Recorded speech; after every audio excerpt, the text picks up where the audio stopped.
नमस्कार दोस्तों, स्वागत है आपका अपने चैनल वृद्धि क्लासेस में। चक्रवृद्धि ब्याज हम यहाँ पर पढ़ रहे हैं। पहला पार्ट आ चुका था, इसका आज हम दूसरा पार्ट डिस्कस करेंगे। पहले पार्ट में हमने बताया था कि कंपाउंड इंटरेस्ट जब 2 वर्षों के लिए निकालना हो तो बिना फॉर्मूले के आप कैसे फाइंड कर सकते हैं, 3 वर्ष के लिए निकालना हो तो किस तरीके से फाइंड कर सकते हैं। आज हम ये समझेंगे कि अगर आपकी जो ब्याज की दर है, यानी जो आपका रेट ऑफ इंटरेस्ट है, अगर वो हाफ ईयरली हो या अगर क्वार्टरली हो तो हम उन क्वेश्चंस को कैसे सॉल्व करेंगे, उस पर यहाँ पर हम डिस्कशन करने वाले हैं। पहला क्वेश्चन आपको यहाँ पर दिया हुआ है। क्वेश्चन में कहा है 10,000 रुपए का 10% छमाही ब्याज की दर से 2 वर्ष का चक्रवृद्धि ब्याज कितना होगा या होगा। ये आपको बताना है कि 2 ईयर का जब rate of interest half yearly compounded है 10% के हिसाब से, तो 10,000 रुपए का कंपाउंड इंटरेस्ट कितना होगा। समझिए, देखिए आपको यहाँ पर थोड़ा सा चेंज करना है। कल जो हमने अप्रोचेस पढ़े थे उसमें थोड़ा सा चेंज करना है। देखिए 10,000 रुपए हैं और रेट ऑफ इंटरेस्ट जो है 10% है और टाइम है 2 वर्ष। यहां पर आपसे कहा है हाफ ईयरली कंपाउंडेड है, कैसा है, छमाही। तो छमाही का मतलब ये है जो हाफ ईयर होता है वो कैसा होता है, 1/2 से हम रिप्रेजेंट करते हैं उसको। तो जब आपका ब्याज की दर हाफ ईयरली कंपाउंडेड है तो आप लिख लीजिए या तो साइड में कि ऐसे केस में रेट को 2 से भाग करना है, टाइम को 2 से गुणा करना है। बात समझ में आ रही है? यानी रेट को हमें क्या करना है, 2 से भाग करना है तो ये 5% बचेगा, यहाँ 2 से मल्टीप्लाई करना है तो ये आपका कितना हो जाएगा, 4 वर्ष। ठीक है, और ये 5% और पैसे वही है 10,000 रुपए। अब आना है आपको अप्रोच पे। अप्रोच क्या बताया था कि जब 2 साल की बात की जाएगी तो 2:1 का यूज करना है, जब 3 साल की बात की जाएगी तो 3:1 का यूज करना है, जब 4 साल की बात की जाएगी तो 4:6:4:1 की बात करनी है। यहाँ पर अगर हम देखें करंट सिचुएशन में जो समय है वो कितना हो गया है, 4 वर्ष। तो 4 वर्ष के लिए हम क्या यूज करेंगे, 4:6:4:1। ये टर्म आपके बहुत काम का है, आप यहाँ लिख लेंगे 4, 6, 4 और 1। अब इसको हम सॉल्व करेंगे। कैसे सॉल्व करेंगे समझ लीजिए। आपको सबसे पहले निकालना है 10,000 का 5%। 10,000 का 5% निकालना तो क्या करेंगे, किसी का भी 10% निकालना हो तो पीछे से एक अंक बंद कर लेते हैं। तो 10,000 का 10% 1,000 हुआ, 5% कितना हुआ, 1,000 का आधा, तो ये होगा 500। ठीक है, फिर क्या करना होता है, अब ये जो 500 आ गया है इसका फिर निकालेंगे 5% और यहाँ पे क्या कराएंगे, मल्टीप्लाई, क्योंकि कंपाउंड इंटरेस्ट क्या है, ब्याज के ऊपर ब्याज। जो ब्याज मिला है 500 रुपए, अब उसके ऊपर ब्याज। ठीक है, तो 500 का अगर 10% निकालना हो तो एक बिंदी बंद करते तो क्या हुआ, 50। ठीक है, 10% हुआ 50, 5% कितना होगा, 25। ठीक है, फिर आगे फिर निकालेंगे 10%, सॉरी 5%। 25 का 5% निकालेंगे, कैसे निकालेंगे, इसका 10% हुआ 2.5, 10% हुआ 2.5। ठीक है, सॉरी यहाँ पर इसका 25 का आपको जल्दी से कैलकुलेट कर लेना है, 5% कितना हुआ, 10% 2.5 हुआ तो 5% हुआ कितना, 1.25 हुआ। अब इसको आगे हम कैलकुलेट कर लेंगे। अगर देखो आपको प्रॉब्लम आती है तो आप यहाँ कर सकते हो, 25 का 5% निकाल के तो ये आपका हो जाएगा 125/100, तो कितना आ जाएगा, 1.25, वही आ रहा था वहां पर। ठीक है, अब जो आया है उसका निकालना पड़ेगा, तो 1.25 का निकाल लो 5%। ठीक है, तो ये आपका 1.25 का 5% निकालोगे तो ये आपका हो जाएगा 625 और 4 बिंदी लग के। ठीक है, कितना हो जाएगा, यहाँ पर समझ लीजिए ये आपका हो जाएगा 0.0625। बात समझ में आ रही है? अब क्या करिए, जल्दी से इन सबको सॉल्व कर दीजिए। ठीक है, सॉल्व करेंगे, यहाँ पर मल्टीप्लाई कर लेंगे। ये 2000 हो गया, ये हो गया आपका कितना, 150, ये आपका हो गया कितना 4 और 25 5, और ये आपका हो गया 0.625। इन सबको हम प्लस कर लेंगे, यहाँ 0.0625 है, ठीक है।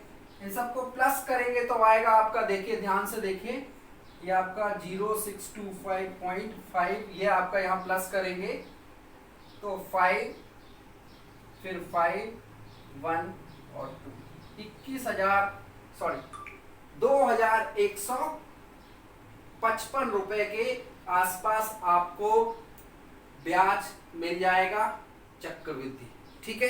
देखिए आपकी कैलकुलेशन पे थोड़ा सा डिपेंड करेगा, बाकी ये तरीका बहुत अच्छा है। फॉर्मूला लगाने से मैं ज्यादा बेहतर समझता हूं, उतना समय आपको। माह का चक्रवृद्धि ब्याज क्या होगा यदि ब्याज त्रिमासिक देय हो। समझिए यहाँ पर आपसे कह रहे हैं कि 16,000 का 20% के रेट से 9 मंथ का कंपाउंड इंटरेस्ट क्या होगा। अगर जो ब्याज है वो यानी जो कंपाउंड इंटरेस्ट है अगर वो क्वार्टरली कंपाउंडेड हो तो क्या होगा आपको बताना है। यहाँ पर देखिए जब कंपाउंडेड यहाँ पर बात कर रहे हैं क्वार्टरली कंपाउंडेड की, वहां हाफ ईयरली था, तो समझना है आपको कि देखिए राशि जो है वो है आपकी 16,000 रुपए की, ठीक है। रेट ऑफ इंटरेस्ट क्या है 20% और टाइम कितना दिया है 9 मंथ या 9 माह। समझिए यहाँ पे त्रिमासिक की बात कर रहे हैं, ठीक है। तो त्रिमासिक में मतलब ये है कि आप ऐसे समझ लीजिए कि त्रिमासिक का मतलब है 3 माह हो, 3 माह का मतलब है 3/12, ये वर्ष में बदल गया। तो त्रिमासिक का मतलब होता है 1/4 वर्ष। अब समझिए आप यहाँ पर कि जब त्रिमासिक की बात की जाएगी यानी क्वार्टरली की बात जब की जाएगी तो आपको क्या करना है, आपको रेट में 4 से डिवाइड करना है, यानी रेट में 4 से भाग करना है और समय में 4 से गुणा करना है। जैसे हमने हाफ ईयरली में क्या किया था 2 से डिवाइड किया था और 2 से मल्टीप्लाई किया था, यहाँ 4 से डिवाइड और 4 से मल्टीप्लाई। तो यहाँ पर क्या करेंगे आप 4 से डिवाइड कर देंगे और यहाँ 4 से मल्टीप्लाई कर देंगे। तो यह आपका हो जाएगा देखिए 16 के साथ 30 और यह आपका हो जाएगा 5%, ठीक है। और ये हो जाएगा 36 माह, और 36 माह का मतलब कितना है 3 वर्ष हुआ कि नहीं, ये बात तो क्लियर होगी। 36 माह का मतलब क्या है 3 वर्ष। अब देखिए 3 वर्ष के लिए क्या बताया था मैंने पिछले सेशन में कि जब 3 साल की बात की जाएगी तो 3:1 का यूज करना है। तो हम क्या करेंगे यहाँ 3:1 का यूज करेंगे। कैसे देखें 3 3 और 1 लिखेंगे। अब देखिए क्या करना है आपको, यहाँ पर मल्टीप्लाई करना पड़ेगा किससे, पहले आप निकालेंगे यहाँ 16,000 का 5%, 10% निकालना तो एक बिंदी बंद करेंगे तो क्या होगा 1600, 10% 1600 है तो 5% 800 होगा। फिर अब ये जो 800 आया है इसका 5%, क्योंकि जो कंपाउंड इंटरेस्ट होता है वो कैसा होता है ब्याज के ऊपर ब्याज, तो यहाँ ब्याज 800 रुपए मिला। अब 800 का 5% निकालेंगे, 10% निकालें एक बिंदी बंद करें तो 80, 80 का आधा करो तो 40, फिर 40 का 5%, एक बिंदी बंद करी तो 10% हुआ 4, 5% कितना हुआ 2, एक को सॉल्व करेंगे तो ये 2400, ये आपका हुआ 120 और ये हुआ 2, इनको प्लस करेंगे तो आएगा 2522। इस तरीके से हम यहाँ पर देखेंगे तो आपका ऑप्शन बी जो है करेक्ट हो जाएगा। बात समझ में आ गई होगी।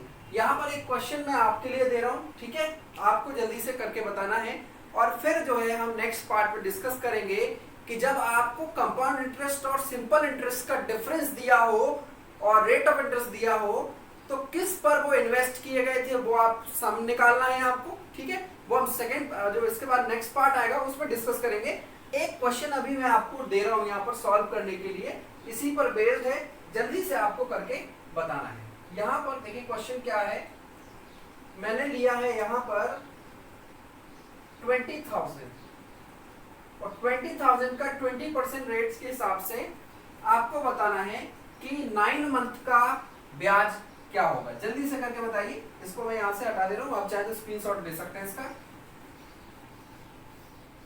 जल्दी से करिए सभी लोग। और फिर जिनको नहीं आएगा मैं बता रहा हूँ आपको यहाँ पर कैसे इस क्वेश्चन को करना है। देखिए ये क्वेश्चन जरूर पूछे जाते हैं, और आप चाहे किसी भी एग्जाम की प्रिपरेशन कर रहे हो, स्पेशली यहाँ पर आपको समझ में आ गया होगा कि हम जो है केवीएस रेलवे और SI सीटेट एबिटेट के लिए जो है यहाँ पर ये मैथ्स टारगेट मैथ्स पढ़ रहे हैं। तो जल्दी से आपको बताना है क्या आंसर यहाँ पर आ सकता है। बहुत अच्छा क्वेश्चन है, देखेंगे यहाँ पर।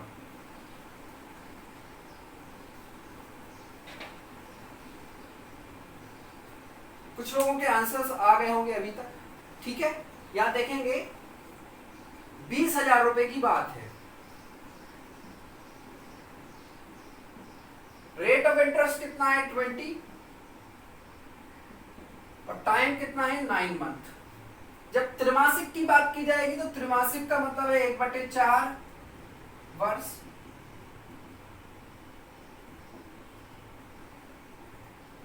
ठीक है, आपको क्या करना है, यहां पर 4 से डिवाइड और यहां पर 4 से मल्टीप्लाई।